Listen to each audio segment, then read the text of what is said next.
Vous avez trouvé un nouvel événement? Il ne vous reste plus qu'à le saisir dans votre arbre. Et si vous l'ajoutiez tout simplement?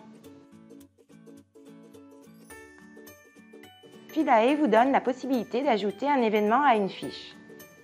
Sur la page de consultation d'une archive, remarquez à gauche dans la transcription une icône pour ajouter la personne et l'événement.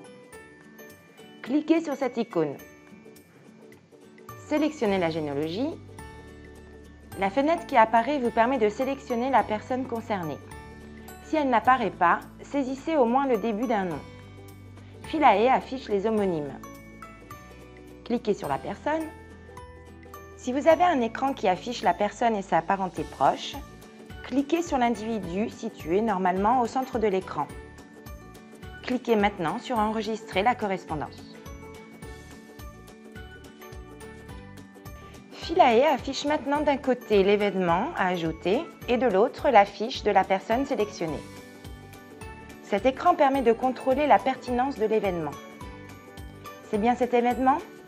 Cochez-le et vous allez voir immédiatement l'événement se placer dans la chronologie avec la mention « Nouveau ». Plus de doute? Allez-y, cliquez sur « Terminer ». On vous indique que la fiche a été mise à jour. Si ce n'est pas le bon événement, ne le cochez pas et cliquez sur « Terminer ». Vous voyez, même si vous avez un doute, vous pouvez aller jusqu'à cette étape. Allez dans votre arbre, soit dans la vue classique, soit dans la fiche individuelle. L'événement apparaît avec l'archive que vous consultez directement. L'icône du crayon à droite permet de compléter ou de corriger l'événement.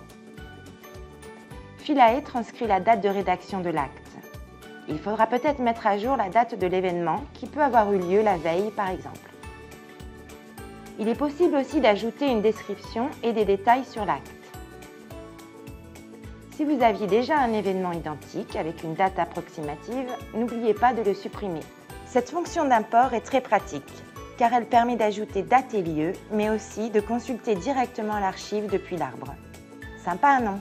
Vous verrez dans une autre vidéo que cette fonction permet aussi d'ajouter des personnes.